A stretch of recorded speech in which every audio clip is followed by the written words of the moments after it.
절벽 끝자락에 서 있는 운명의 순간에 눈물의 예언자로 알려진 예레미야는 바벨론 도시의 포로로 끌려간 동포들에게 편지 한 통을 씁니다. 그래서 오늘 우리가 읽은 내용이 편지인데 1절부터 3절까지는 편지를 보낸 사람, 편지를 받는 사람, 편지를 전달한 사람, 이런 사람들의 구체적인 이름이 등장하고, 그리고 그때가 언제인지 왕의 이름을 통해서 우리에게 시기를 알려줍니다. 그리고 그 뒤에 4절부터 14절까지는 눈물의 편지의 전문을 실어놓고 있고, 오늘 우리가 읽은 내용입니다.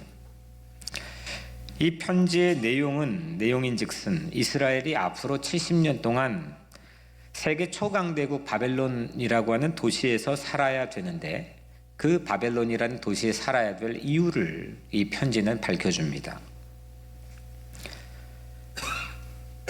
우리가 읽은 이 편지 한 통인 이 본문은 지금으로부터 2600년 전입니다.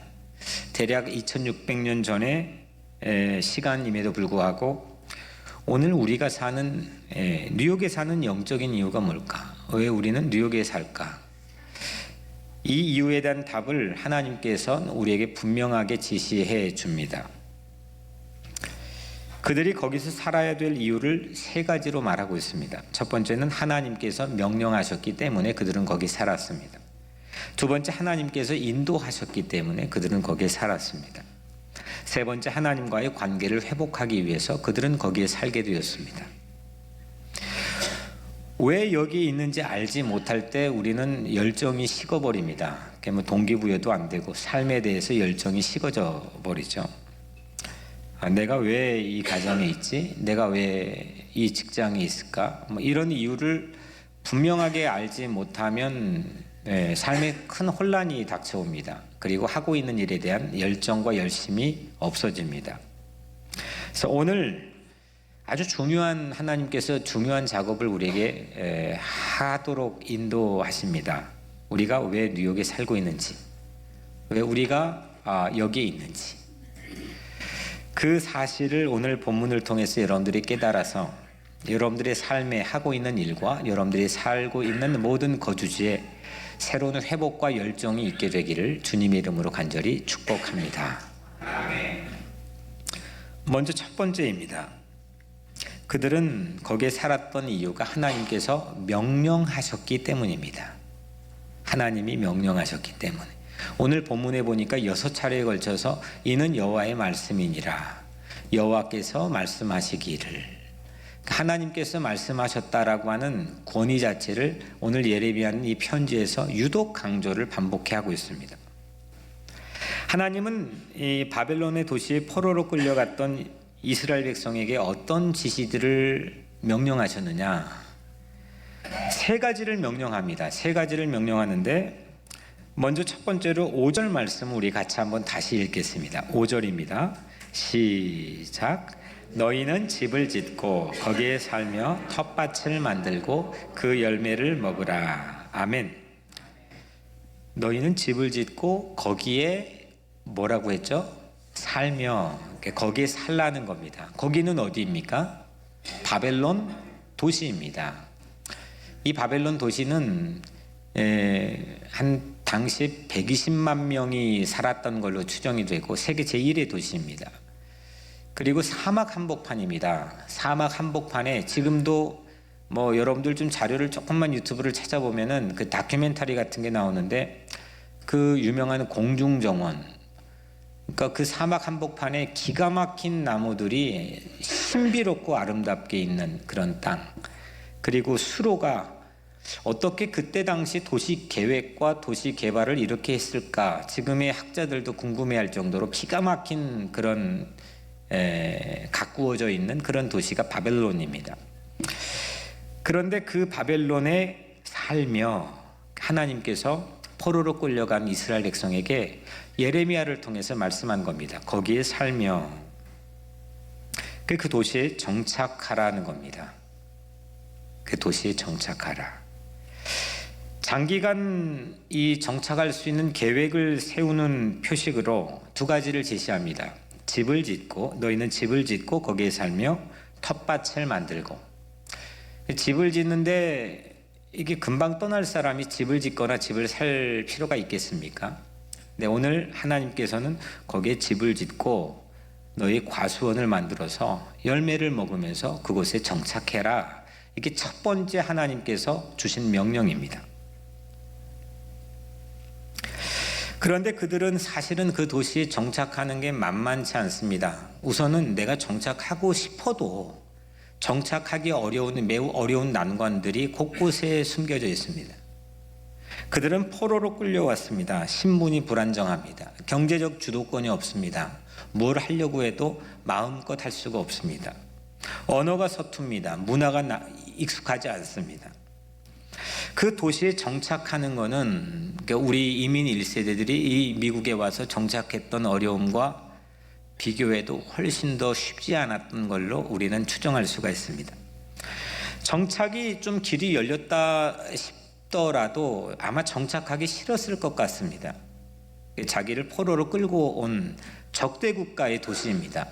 그곳이 아무리 화려하다 할지라도 그곳을 보는 순간순간마다 자기의 가족을 잃어버리고 자기의 삶의 주권을 잃어버리고 자기의 신앙을 잃어버리게끔 강요당하는 그 도시에서 그들은 정말 살기 싫었을 겁니다. 그런데 하나님께서는 첫 번째 명령을 내렸습니다. 거기에서 집을 짓고 살고 텃밭을 만들어라. 도시에 정착하라 이겁니다. 세 번째로 우리 7절을 한번 같이 읽겠습니다. 7절입니다. 시작. 너희는 내가 사로잡혀 가게 한 그 성읍의 평안을 구하고 그를 위하여 여호와께 기도하라. 이는 그 성읍이 평안함으로 너희도 평안할 것입니다. 아멘. 그러니까 그 성읍의 평안을 구하고 그 영어 성경에 시리, 그러니까 그 도시에 명백하게 컨트리라고 되어 있지 않고 시리, 그러니까 도시의 평화, 피스를 구하라. 도시의 평화와 번영을 구하고 그 도시를 위해 기도하라. 이게 세 번째 하나님께서 그 동포들에게 주신 명령입니다. 그들의 유대인들의 샬롬, 평화가 도시를 유익하게 하는 방식이어야 된다는 겁니다. 개인 발전을 위해 내가 잘 되기 위해서 그 도시를 이용하지 않고 내가 출세하고 내가 성취하기 위해서 그 도시의 베네핏에 의지하지 않고 나로 인해서 그 도시가 덕을 보고 수지를 맞게 하는 것, 이것이 하나님께 주신 세 번째 지침 사항입니다.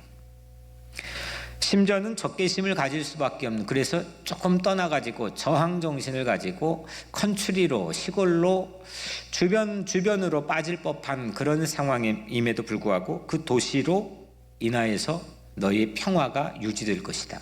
그 도시의 평화를 위해 기도하라.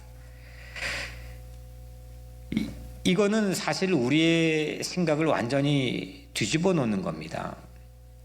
우리는 이런 공간을 만나게 되면 어떻게 하면 피할까, 떠날까?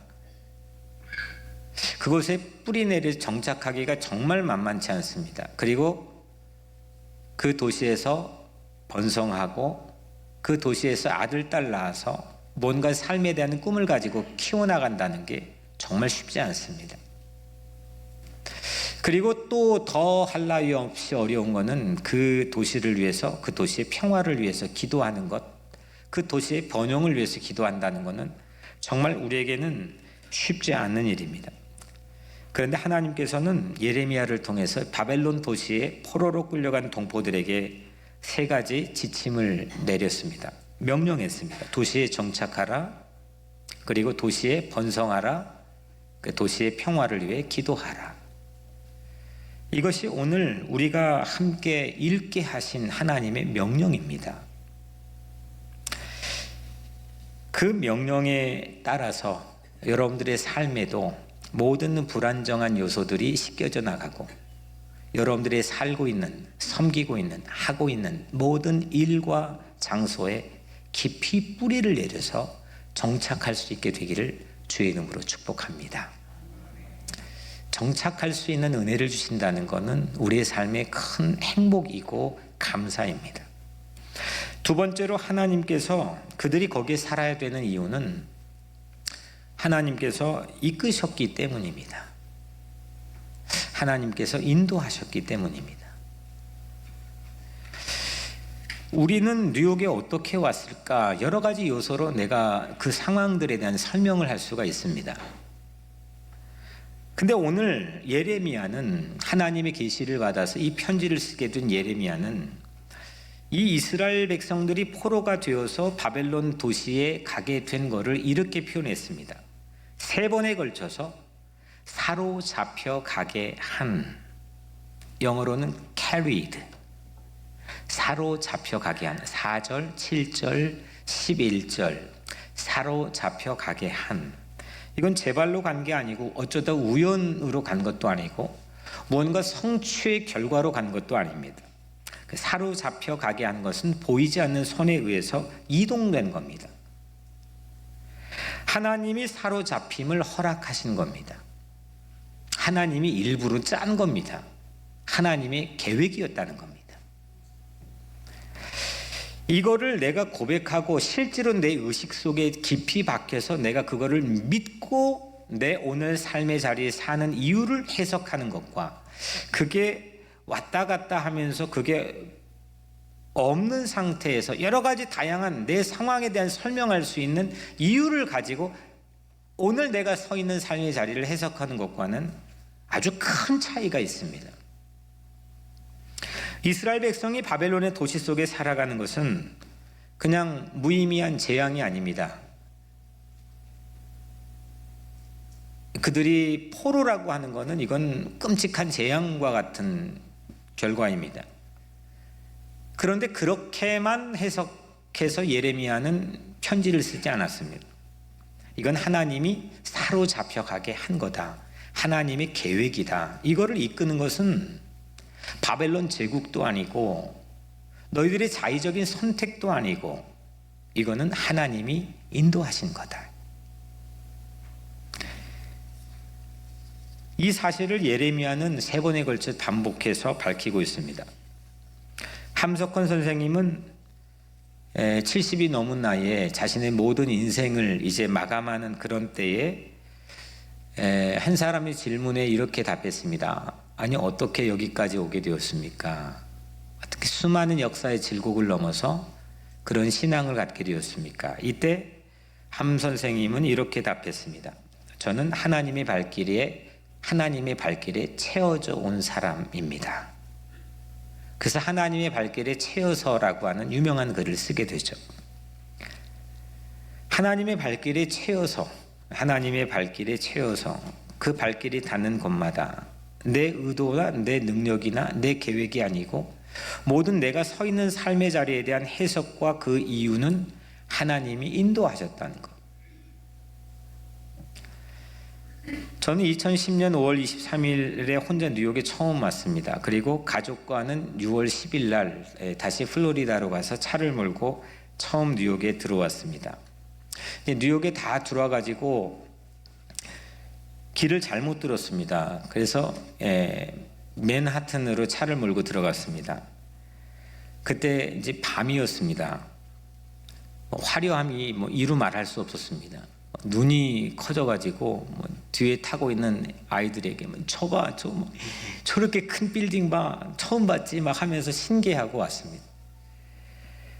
전 지금도 맨하탄에 나가면 가끔씩 아내에게 변함없이 와, 여기 뉴욕이다, 우리가 뉴욕에 살고 있나 봐, 이렇게 이야기하곤 합니다. 우리가 세계 제1의 도시에 살고 있습니다. 그런데 그 세계 제1의 도시인 뉴욕을 우리가 왜 살고 있을까? 여러분들은 뭐라고 생각하고 뭐라고 스스로 답변할 수 있습니까? 어떻게 여기까지 왔습니까? 여러분의 계획입니까? 아니면 여러분들의 성취나 능력에 대한 결과입니까? 누군가의 연줄의 결과입니까? 오늘 말씀에 의하면 하나님의 발길에 채워 우리 모두가 여기까지 왔다는 겁니다. 하나님께서 인도하셨다는 겁니다. 하나님께서 여러분들의 삶을 이끄셨다는 겁니다. 그거 이외에 여러 가지를 설명을 여러분 스스로 해서 해석해 보려고 해도 맞지 않는 것들이 있습니다. 이건 도무지 설명이 안 되는 것들도 있을 겁니다. 내가 여기에 왜 서 있는지, 왜 여기에 버티고 있는지, 왜 여기에 생존하고 있는지, 여기까지 구구한 인생을 어떻게 살아왔는지 설명이 다 안 되는 경우들이 너무 많이 있지 않습니까? 우리는 피할 수 없는 발길, 정말 이거 어떻게 저항하거나 해볼 도리가 없는 그런 하나님의 발길에 채여 그런 느낌을 가지고 오늘 이 자리에 서 있어야 될 줄로 믿습니다. 두려움과 평화, 슬픔과 감사, 부끄러움과 자랑이 서로 우리의 삶에 엉켜있고 뒤섞여 있을지라도 그래도 괜찮습니다. 내가 여기에 선 이유는 명백하게 하나님께서 이끄셨기 때문인 줄로 믿습니다. 그러면 그런 확신과 믿음을 갖게 되면 막연하지 않습니다. 내일도 막연하지 않습니다. 오늘을 사는 이유도 분명하기 때문에 막연하지 않습니다. 그리고 믿는 구석이 생깁니다. 실패했을지라도 바른 길 가는 확신이 있다고 한다면 그냥 걸어가면 됩니다. 또 하나님의 발길에 채여 내일을 맞이하면 됩니다. 정착하면 되고 번성하면 되고 내가 밟는 곳을 위해서 기도하게 하면 됩니다. 이 두 번째가 없으면, 하나님이 나를 인도하셨다고 하는 그런 확신이 없으면 그 도시에서 정착하기가 매우 어렵습니다. 수도 없이 마음이 들어왔다 나갔다 합니다. 이거 가야 되나 말아야 되나. 그 도시에서 번성하기 정말 어렵습니다. 이거 떠나야 되나 말아야 되나. 답도 없는데도 불구하고 우리는 먼저 행동합니다. 그래서 후회합니다. 불안정한 삶에 대한 반복이 우리 삶에서 이어질 때가 참 많이 있습니다. 사실 우리는 명백한 확신이 들어가 있는 답이 없는데도 먼저 운신이 움직여지는 경우들이 많이 있습니다.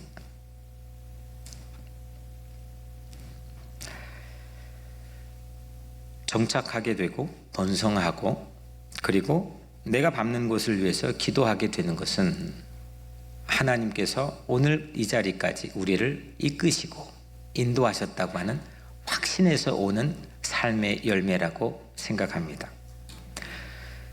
그런데 내가 이 모든 책임을 고스란히 져야 된다면, 내가 이걸 책임져야 된다면, 이건 내가 여기 온 이유를 나 스스로 설득하기 위해서 내가 거기에 대한 책임을 져야 된다면, 내가 있는 도시, 내가 있는 교회, 내가 있는 가정과 적대적일 순간이 생깁니다. 컨플릭트가 생깁니다. 그리고 책임에 대해서 무거운 짐을 지게 됩니다. 그런데 오늘 하나님의 말씀을 통해서 우리에게 깨닫게 하시는 것은 하나님께서 여러분들을 인도해 주셨다는 겁니다. 하나님께서 여러분들을 이끄셨고 오늘 우리를 만나게 하셨다는 겁니다. 하나님의 발길에 채이면, 그래서 이런 고백이 찬양으로 터져나오지 않겠습니까? 나의 갈 길 다가도록 예수 인도하시니, 어려운 일 당한 때도 족한 은혜 주시네. 나는 심히 고단하고 영원 매우 가라나 나의 앞에 반석에서 샘물 나게 하시네. 나의 앞에 반석에서 샘물 나게 하시네. 나의 갈 길은 주님이 인도하시는 줄로 믿습니다. 어려운 일 당할 때에도, 정말 난관에 부닥칠 때에도 필요한 은혜를 준비해 주시는 분은 주님이신 줄로 믿습니다. 고단하고 상한 심령이 되고 가란 순간이 있을지라도 반석에서 샘물을 나게 하시는 분은 하나님이신 줄로 믿습니다.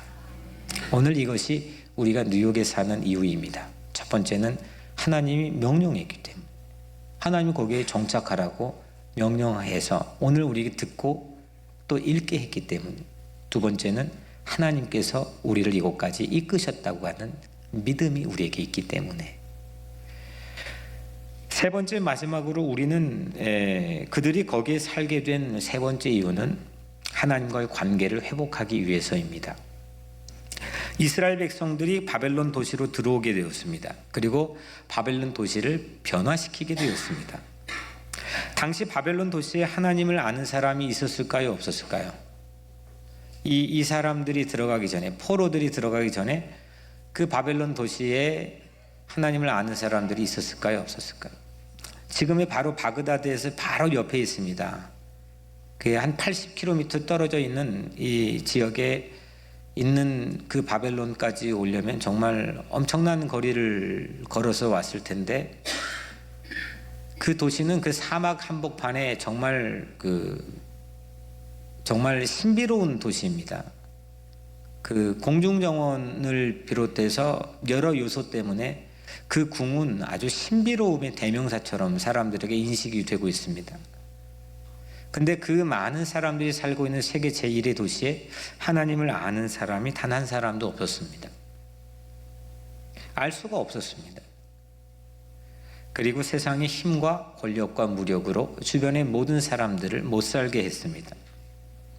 그런데 이스라엘 백성들이 포로 일망정 그 물결이 그 도시에 들어가기 시작했을 때, 하나님 입장에서 본다면 그 도시에 들어가기 시작했을 때 그 도시는 하나님의 계획 안에서 움직여가기 시작하는 겁니다.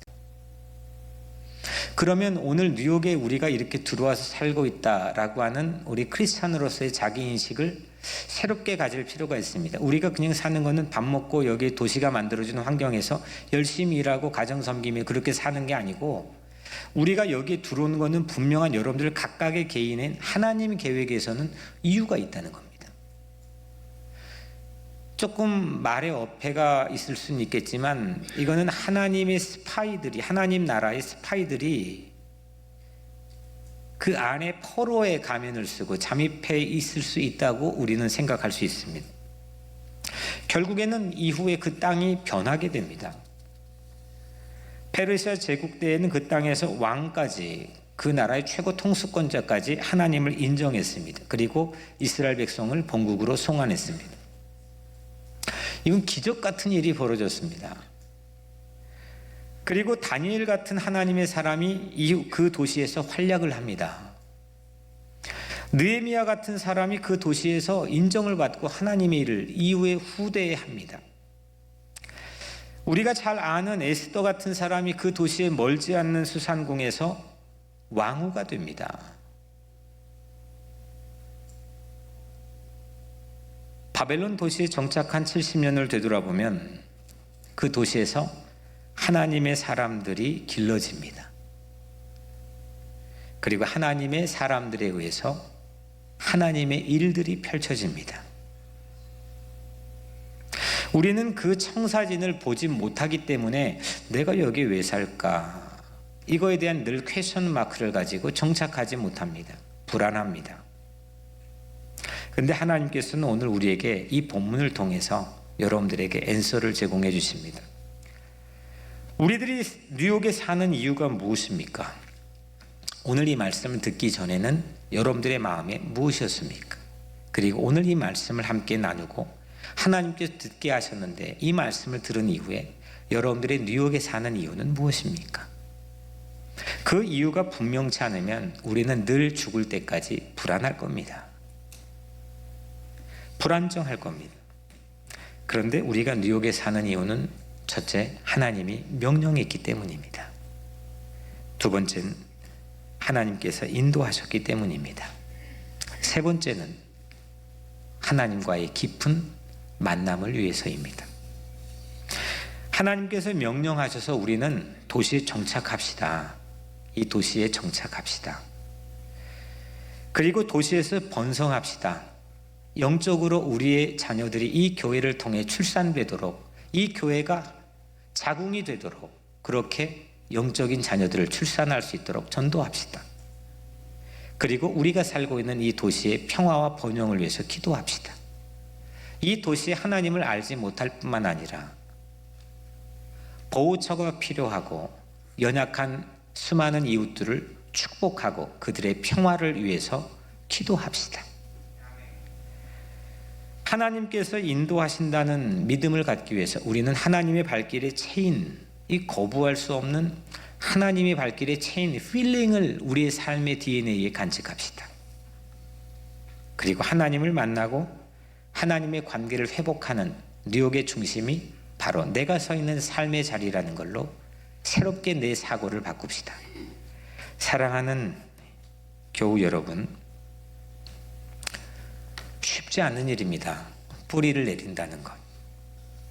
자신만만하게 내가 여기 정착할 곳이라고 생각한다는 것, 하나냐냐 아니면 예레미야냐. 사실은 우리 살아가면서 매우 어려운 분별력을 우리에게 선택지로 요구합니다. 하지만 오늘 주님은 무턱대고 우리에게 읽게 했습니다. 6번 반복되어 나온 예레미야 편지를 통해서 우리에게 명령했습니다. 정착해라. 뿌리를 내려라. 도시의 평화와 번영을 위해서 기도해라. 그리고 숫자가 줄어들지 않도록 번성해라. 이것이 바로 서진의 가치입니다. Go West. 도시를 향해 가는 서진의 서쪽 향해 맨하탄을 향해 가는 가치입니다. 지금 여러분들의 가정에서도, 지금 우리가 있는 교회에서도, 지금 여러분들의 도시에서도 하나님의 인도하심을 믿으면서 하나님을 사랑하고 이웃을 사랑할 수 있게 되기를 주님의 이름으로 간절히 축복합니다.